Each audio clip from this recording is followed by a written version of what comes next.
Court के खूनी लुटेरे आ गए हैं। ये जो डॉक्टर्स, जो हॉस्पिटल्स हैं, किसी ब्रांडेड हॉस्पिटल का नाम नहीं लूंगा आज, लेकिन आपको शेयर करना चाहता हूं कि ठीक है, पैसा कमाओ, कोई दिक्कत नहीं है, पैसा कमाओ, पर किसी की मजबूरी का फायदा मत उठाओ। आज अजीबोगरीब हालत हो गई है।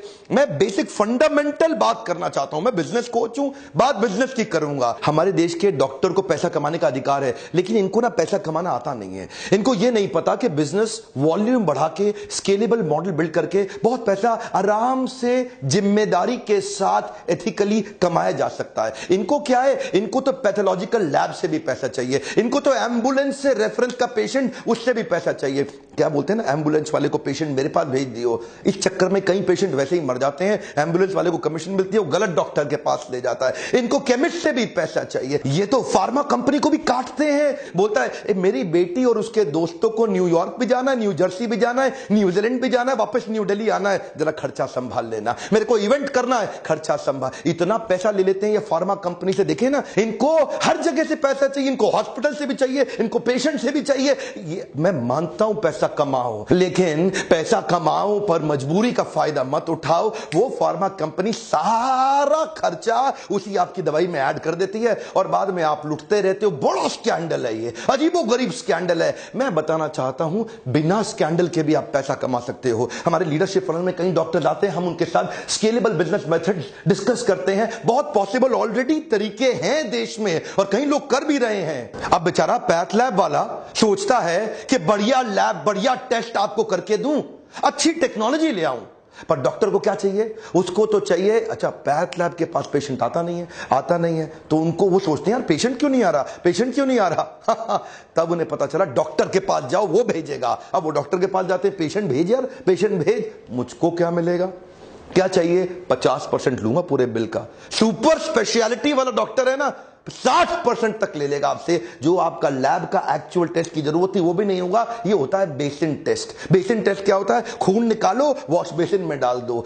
स्कैंडल है, बड़ा स्कैंडल है। पैसा कमाना मुश्किल नहीं है, बिजनेस के मेथड सीखने पड़ेंगे। लल्लू लाल डॉक्टर बन गए। 8 लाख डॉक्टर होते हुए भी आज हमारा देश हेल्थ केयर के स्टेटस में 154वें नंबर पे आ रहा है दुनिया में। इतना पीछा, टॉप 150 में भी आज हमारा देश नहीं दिखाई पड़ रहा। हम इनको भगवान जैसा मानते हैं, ये सोचते हैं भगवान जैसा नहीं, मैं ही भगवान हूं, तो मैं लूट लूंगा, खत्म कर। ऐसे लुटेरे आए हैं। आजकल हॉस्पिटल्स सेल्स की रिव्यू करते हैं, डॉक्टर्स को रिव्यू मीटिंग में बिठाते हैं। जितना एडमिशन कराओगे उस पर कमीशन पाओगे। डॉक्टर की तो चांदी है, लगाओ, एडमिशन में डाले जाओ, हर एक को डाल दो। उसको ऑपरेशन के टारगेट, कितने ऑपरेशन कराए भाई तूने, पूछता है उससे मालिक, तूने कितने ऑपरेशन कराए? उससे क्या पूछता है? कितने एडमिशन कराए, कितनी तूने लैब में टेस्ट कराई, और कितने दिन फालतू रखा, कितनी कमाई कराई, प्राइवेट बेड वाले कितने थे, शेयर्ड बेड वाले कितने थे। ये धंधा बन गया। टारगेट देते हैं, तेरा प्रमोशन पक्का, अपना टारगेट पूरा कर ले, काट ले। लीडरशिप फनल में आते हो, मैं सिखाता हूं आपको, बिजनेस बढ़ाना आसान है, लेकिन स्केलेबल मेथड ऐसे बिल्ड करिए जिसमें ईमानदारी से बढ़ जाए। ये दवाई कौन सी दे रहा है? महंगा मॉलिक्यूल डाल, महंगा सब्स्टिट्यूट है। नहीं, वो दे जिसमें मेरे को फार्मा से भी कमीशन आए। हर तरह से, अरे हर तरफ से। एक्चुअल जो आपकी इलाज का कॉस्ट था वो 10% था। आम जनता को बता रहा हूं, ये 90% इन सब की कमीशनें बनी हुई हैं। 10% में आपका इलाज हो जाता। आज जो बिल आप 2 लाख रुपए का देके आते हैं वो 20,000 रुपए का भी नहीं था। लेकिन ये इंश्योरेंस कंपनी को भी नहीं छोड़ेंगे, उनको भी काटेंगे ये लोग। और इंश्योरेंस वाले अगर बहस करें तो उनको पैनल से धमका के हटा देते। माफिया है ये, नाम नहीं ले सकता आज मैं प्राइवेट हॉस्पिटल्स का, लेकिन बड़ा माफिया बन गया ये। अच्छा, इनको भी ना ट्रेनिंग मिलती है। इनकी ट्रेनिंग क्या है? डॉक्टर्स को थोड़ा पेशेंट को डरा दो, पहले जबरदस्ती मत करो, थोड़ा पहले पेशेंट को डरा दो। एक बार डरा दो, फिर देगा आपको पैसा। उसको जिंदगी, रिश्ते, अपने माता पिता, प्यारे, जो मर्जी ले लो, जबरदस्ती मत बोलो। पहले थोड़ा डराओ पेशेंट को, हल्का सा धमकाओ पेशेंट को कि तू बड़ा नुकसान होने। वो अच्छा डॉक्टर साहब, जो कहते हो कर लो डॉक्टर साहब। आज ये एक झटके में जिंदगी भर की सेविंग भी खा जाते हैं आपकी। शर्म नहीं आती इनको? आपको पता है 2010 से पहले हमारे देश में एक गर्भवती मां के केवल 8.5% गर्भवती माओं के सिजेरियन हो रहे थे। आज तो क्या कहते हैं, रिस्क है जी, बड़ा रिस्क है। एक्चुअली सिजेरियन की प्रैक्टिस आई थी कि जब लाइफ एंड डेथ का मामला हो जाए तब करना है। पर यहां पे शहरों में 40% सिजेरियन हो रहे हैं। डॉक्टर कोई ना कोई तरीका निकाल, टारगेट दे दिए ना। डॉक्टर वो लोग कह रहे हैं कि जब तक नॉर्मल डिलीवरी हो नहीं जाती वो लोग वेट करेंगे। अरे नॉर्मल डिलीवरी होएगा तो बेटा हॉस्पिटल में माल कहाँ से आएगा? हा? और तुम्हारा सैलरी कहाँ से आएगा? Normal delivery is not possible, you must go for C section. Wait करेगा तो हम रिस्पॉन्सिबल नहीं होगा। उनको 2-4 बड़ा बड़ा मेडिकल टर्म्स चिपकाने का। ये प्राइवेट हॉस्पिटल, जो ब्रांडेड हॉस्पिटल, टारगेट दिए हुए हैं। कितने सिजेरियन, तेरे कितने, बोला मेरे इतने, तेरे कितने। ये परफॉर्मर निकला है, हा, इसको प्रमोट करो। धंधा बदल गया है, कॉर्पोरेट बना दिया इन्होंने। आज वो फेमस केस देखते हैं ना आप, किसी को उल्टी आ जाती है, 15 रुपए के ORS से काम चल जाता।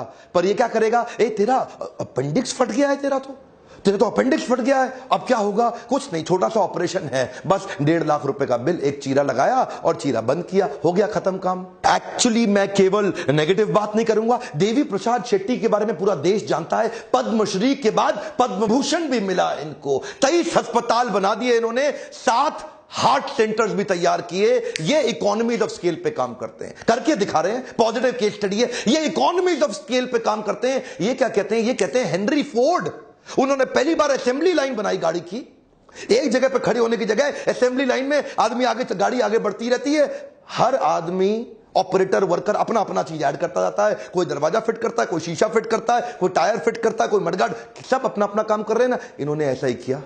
इन्होंने कहा कि पहली बार असेंबली लाइन बना देंगे ओपन हार्ट सर्जरी के अंदर। अलग अलग डॉक्टर्स को अलग तेजी से, हाईएस्ट स्पीड पर, रिकॉर्ड तोड़ तरीके से ये स्पीड से ऑपरेशन करते हैं। बोला ज्यादा ऑपरेशन कर दो, कॉस्ट कम आ जाएगी। क्यों पेशेंट को लूटते हो? प्रॉफिट तो वैसे भी कमा लेंगे। 250 करोड़ रुपए इन्होंने पिछले 3 साल में कमाए। $1 बिलियन का वैल्यूएशन हुआ इनके IPO में।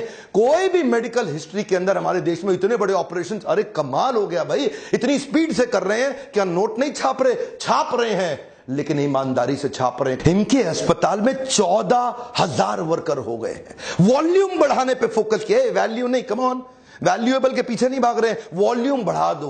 बोला एक लाइन से सारे डॉक्टर्स के अलग अलग अलग अलग रोल्स बना दिए। ये खोलेगा, ये बंद करेगा, ये लिटाएगा, ये एनेस्थीसिया देगा। स्पीड से ठक ठक ठक ठक ठक ठक ठक, ऐसा 300 ऑपरेशन एक दिन में कर डालते हैं। क्या स्पीड ले आए? इनको पता है भारत देश में हॉस्पिटल का धंधा एथिकली करना आसान है। इतनी बड़ी पॉपुलेशन है, इतनी बड़ी पॉपुलेशन है। अरे वॉल्यूम बढ़ाने के बारे में सोचो, अरे स्केलेबल मॉडल के बारे में सोचो। इतना आसान। गोविंदप्पा वेंकटस्वामी, अरविंद आई केयर हॉस्पिटल, मैकडॉनल्ड से सीखा इन्होंने। बोला मैकडॉनल्ड 1 बिलियन बर्गर बना दिया। Our country is the capital of blind in the world. सबसे ज्यादा अंधे लोग हमारे देश में हैं। इन्होंने सस्ते ऑपरेशन, जो $2,000 का ऑपरेशन अमेरिका में हो रहा है, बोला वॉल्यूम बढ़ाओ, $10 में कर देंगे। जहां बाकी डॉक्टर्स अपने पेशेंट्स के घर बार, पैसा, सोना, जमीन सब लूट लेते हैं, ये गोविंदप्पा वेंकटस्वामी ने अपने घर, जमीन और ज्वेलरी को गिरवी रख के अरविंद आई केयर चालू किया है ना। आपके सामने एग्जांपल्स हैं। टाटा मेमोरियल हॉस्पिटल, ये भी तो एग्जांपल है अपने सामने। ये लोग क्या करते हैं, ये 2 सेक्शन में डिवाइड कर देते हैं। एक सेक्शन बहुत बड़ा रखते हैं ऑर्डिनरी केयर का, जो जनरल केयर है, जिसमें सबको सर्विस देते हैं लगभग फ्री में, और दूसरी तरफ थोड़ा सा प्रीमियम सेक्शन रखते हैं। लोगों से, जिनके पास पैसा है उनसे चार्ज करो और बाकियों की फ्री सेवा। टाटा मेमोरियल हॉस्पिटल ने कमाल कर दिया। जो कैंसर की दवाई 1 लाख रुपए महीने की थी, टाटा मेमोरियल हॉस्पिटल ने वॉल्यूम बढ़ाने के चक्कर में उसकी तैयारी कर रहा है कि 1,000 रुपए महीने में, 1 लाख की कॉस्ट, 1,000 रुपए महीना। संभव है, संभव है, सब कर सकते हैं, आप भी कर सकते हैं। इसीलिए मैं कह रहा हूं कि बिजनेस करना आसान है, लेकिन लोगों को समझ नहीं आता। ये लल्लू लाल सिंड्रोम है, एक बार में काट लो। मेरा आपको आज छोटा सा रिक्वेस्ट है, इस वीडियो को डाउनलोड करके 8 लाख डॉक्टर जो हमारे देश में है, हर एक तक पहुंचाइए। देश के हेल्थ मिनिस्टर तक पहुंचाइए, आवाज बुलंद करिए। अगर आप आवाज नहीं उठाएंगे आज मेरे साथ, तो कल को आप भी विक्टिम बनेंगे, आपको भी लूटा जाएगा। सब्सक्राइब करिए ताकि ऐसे वीडियोस आपके पास सबसे पहले पहुंच सके। मेरे साथ जुड़े रहने के लिए, ऐसे वीडियो देखने के लिए आप सबका बहुत बहुत धन्यवाद।